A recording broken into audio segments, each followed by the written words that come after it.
Inside IEM, le podcast de la Digital School de De Vinci Higher Education. Retrouvez interviews, actus, chroniques, bref, tout ce qui bouge dans le monde du digital.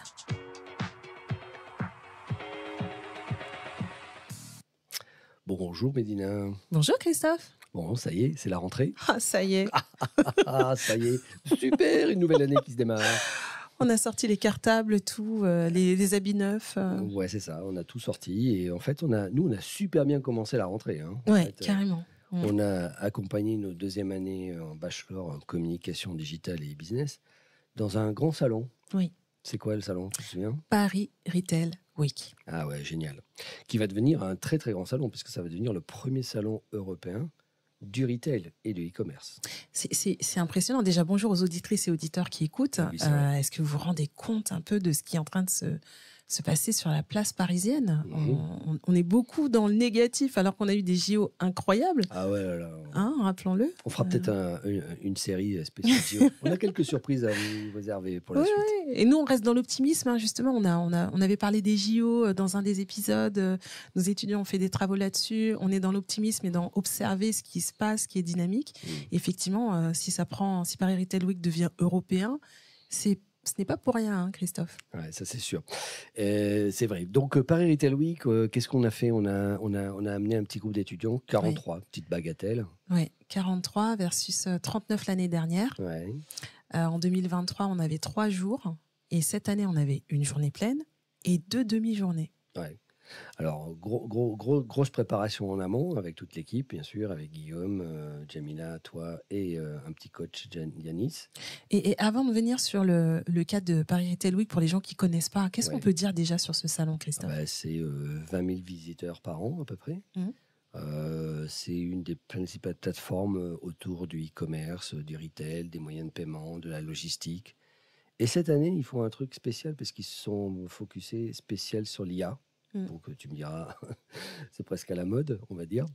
Et avec un titre qui s'appelle Retailligence. Ah, j'adore ce nom, c'est Retailligence parce qu'il y a le mot AI, donc IA en anglais. Bah ouais, c'est ça. Artificial Intelligence, n'est-ce pas ?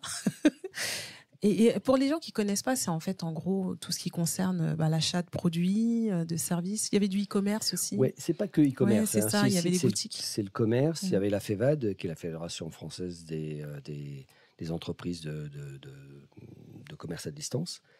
Et il n'y a pas que sa logique e-commerce. C'est aussi c'est consulter online et acheter offline. Et donc, il y a de plus en plus cette dimension-là. L'omnicanalité. Donc, en fait, l'omnicanalité qui est au cœur aussi de ce salon. Donc, c'est assez intéressant parce qu'on est vraiment dans le commerce, dans le business, quoi, finalement. Ça, c'est plutôt assez intéressant là-dessus. Et très rapidement, il y avait aussi tout ce qui était produits qu'on peut trouver, des scanettes, des chariots non connectés, chariots connectés. En fait, comment on fait pour vendre aujourd'hui ? C'est intéressant. Qu'est-ce que tu penses, juste avant de démarrer sur l'opération, du fait que ça ait lieu en début d'année ? Pour moi, c'est la meilleure entrée possible, inimaginable. Non seulement pour les étudiants, mais pour l'ensemble des professionnels, puisqu'en fait, souvent, c'est là où on pense aux nouveaux projets qu'on va mettre en place sur l'année 2025. Donc, c'est vrai que la rentrée est souvent un bon moyen d'aller insuffler. D'ailleurs, il y a beaucoup de salons. Il y a le salon d'Emesco qui est au niveau européen, qui a lieu dans les mêmes eaux à ce moment-là, plus sur une dimension internationale. J'ai souvent été dans ce type de salon. C'est génial parce que tu as plein de conférences. Plein de stands, tu rencontres plein de gens que tu connais, parfois tu rencontres plein de gens que tu connais pas, et c'est ça aussi qui est intéressant, c'est d'apporter cette dimension de l'inconnu, de discussion, d'interaction entre les gens, quoi. Oui, mais c'est bien parce qu'on a donc dès le début d'année on parle business et c'est très très très concret. D'ailleurs, on peut parler de l'opération. D'abord, ça a commencé par toi et moi avec Louis Duroul du MBMCI. Qui est responsable de la pédagogie aussi d'une école du digital pour des adultes. Et on s'est retrouvés à la conférence de lancement. Et c'était hyper intéressant d'y aller. Qu'est-ce que tu as reconnu ? Qu'est-ce que tu as trouvé d'intéressant à ce moment-là ? Effectivement, il y avait une étude, notamment d'Avas Commerce, mes camarades d'Avas Commerce avec Vincent Maillet, le DG d'Avas Commerce, qui a présenté une étude sur l'état de consommation des Français, avec, en 2 mots, si je vous résume, le gros retour de la seconde main, c'est-à-dire finalement avec l'inflation, etc., les consommateurs français se sont retournés vers une nouvelle forme de commerce de seconde main. Voilà, c'est ça. Oui, D'ailleurs, c'est vrai. c'est à ce moment-là où on voit Vinted devenir rentable presque. Oui. Donc en fait, donc c'était ça. Et ensuite, comment aujourd'hui les Français interprètent l'IA dans la logique du commerce. Alors, l'étude montrait que c'était pas toujours évident pour les Français de distinguer l'IA dans une logique e-commerce, parce que parfois, ils ont l'impression de parler à une vraie personne, alors qu'en fait, ils parlent à une IA. Mais bon, l'étude lançait un peu ce setup-là. Donc, voilà.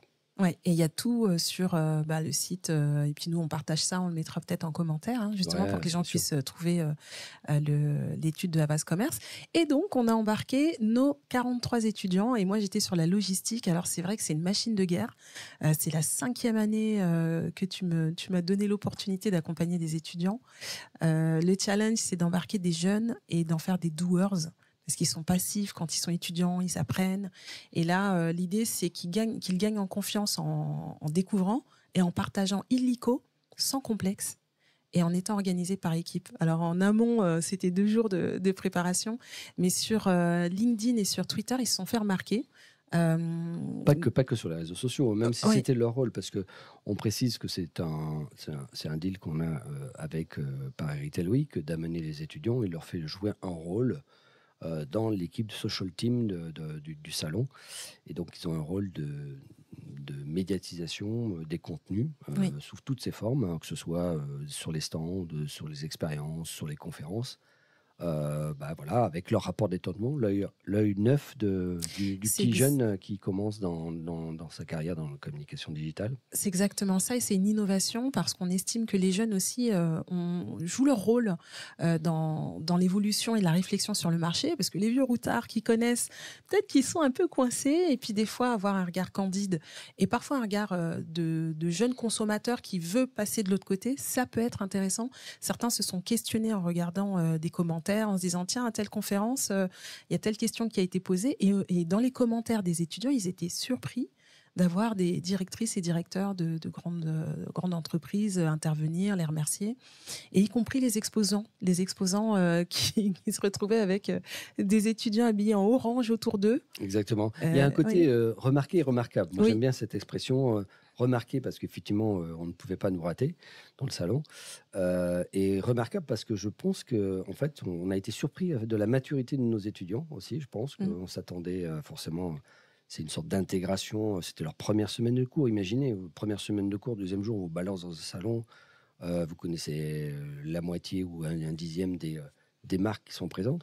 Donc, en fait, c'est pas évident d'y aller. Hein. Et je trouve qu'il y a eu une forme d'impulsion qui a été absolument géniale. Alors, pour l'impulsion, faut compter sur, justement, avec Guillaume, collègue et responsable de ces étudiants. C'est une approche, en fait, en personal branding, qui est notre marque de fabrique. C'est de les amener dans la confiance en soi et la solidarité entre étudiants, et le fait qu'on les accompagne avec un regard bienveillant et en leur disant tu as le droit de te tromper, partage. Dis bien que tu partages innocemment, que tu as envie d'en savoir plus, dis ce que tu as trouvé.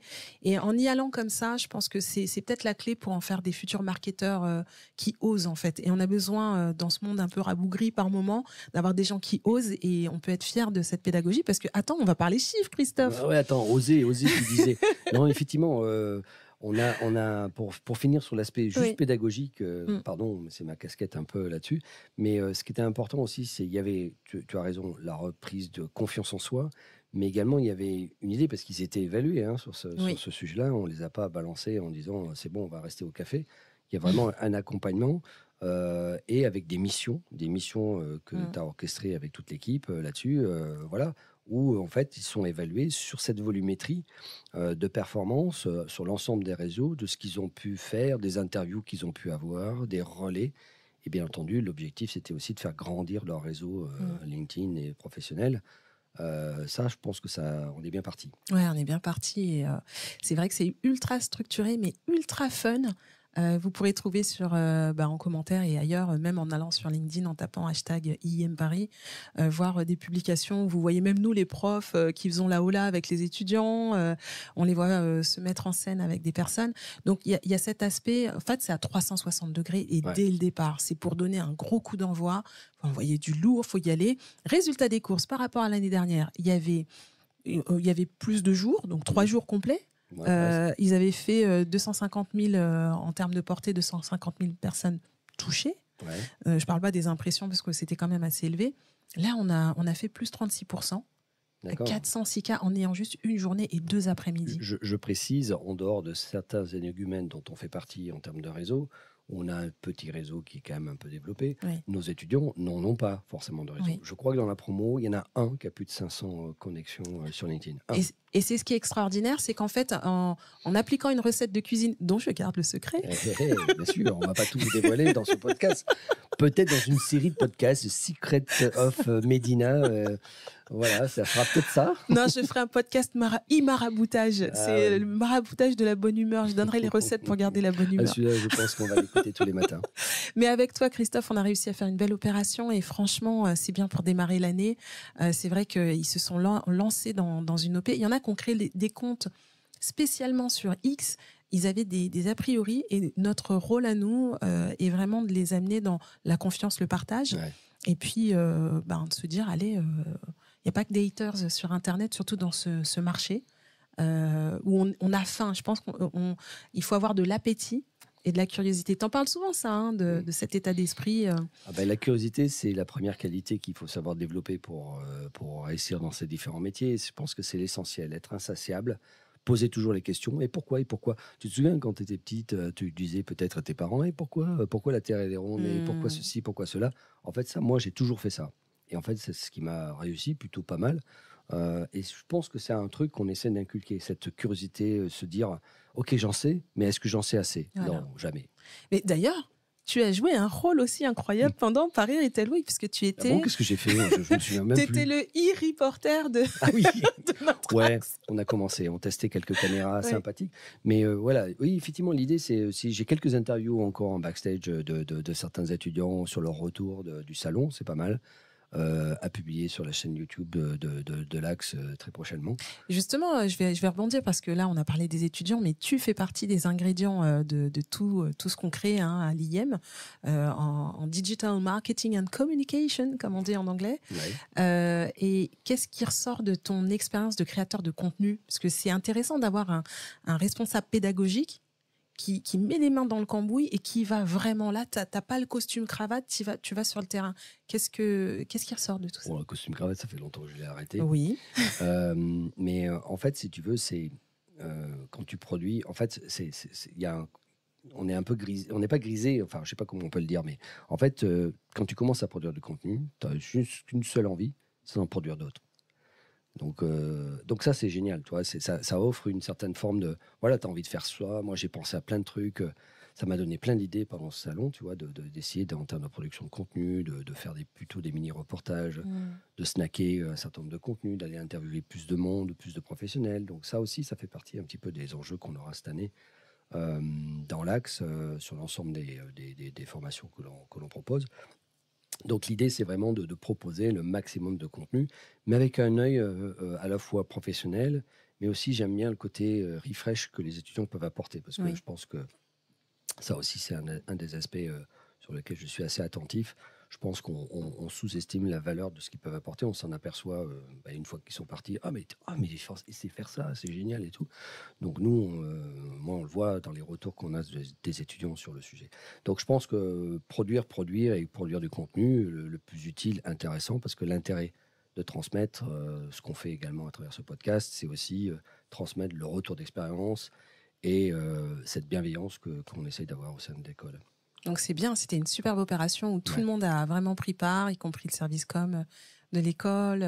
Et puis on a vu les proches des étudiants aussi être étonnés et participer à l'aventure. Ouais, tu sais, C'est ce un qui peu m'a ça, le hein. plus étonné Oui. dans la manière de faire, c'est qu'au début, quand j'arrivais avec mon micro, parce que le micro est marqué IM, et en fait, beaucoup de professionnels sur les stands me disaient, mais c'est quoi? Mais c'est qui? Ah, vous êtes une école? Ah, c'est intéressant, parce qu'en fait, autant on a beaucoup de monde d'écoles qui viennent à Vivatech, d'accord? Autant sur des salons comme ça, je pense qu'on était les seuls sur la place. Alors peut-être des individus le font, ou des professionnels pour sourcer un petit peu, parce qu'on n'a pas fait que animer le salon. On a sourcé énormément d'entreprises avec Oui. des compétences, parce qu'en fait, moi, ce qui m'intéresse, c'est d'aller sourcer des professionnels avec des vrais sujets que l'on va pouvoir les amener à enseigner au sein de l'école.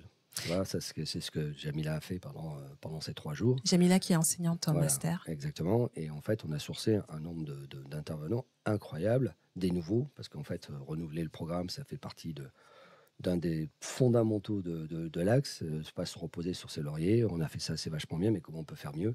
Donc, toi, c'est aussi cette approche-là, cette double approche. Et voilà, toutes fins utiles, c'est tout à fait intéressant d'avoir cette dimension-là. Oh bah super, quelle rentrée, franchement incroyable, inoubliable.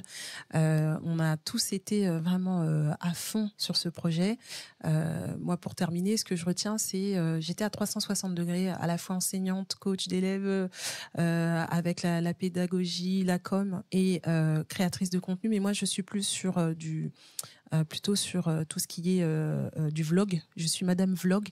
J'aime bien storyteller les journées du côté étudiant, côté prof, et raconter les découvertes du salon. Ce qu'on sait, c'est que les professionnels qui ont été en contact avec nous ont trouvé intéressant cette approche multidimensionnelle et ont faim aussi de découvrir ce jeune public, parce qu'il manque de relais aussi pour analyser comment les jeunes fonctionnent et qu'est-ce que cela donnera plus tard. À suivre donc. Exactement, à suivre. Donc, c'était le petit bulletin d'information sur Pararitel Week et l'IM Inside IM, qui est notre petit podcast qui va continuer à suivre son petit chemin de succès cette année. Ça y est, c'est la fin de l'épisode. On a fait ultra court et maintenant place donc à un petit au revoir à toutes nos auditrices et auditeurs. Voilà, merci. À plus tard. Bye bye. Inside IM, le podcast de la Digital School de De Vinci Higher Education. Retrouvez interviews, actus, chroniques, bref, tout ce qui bouge dans le monde du digital.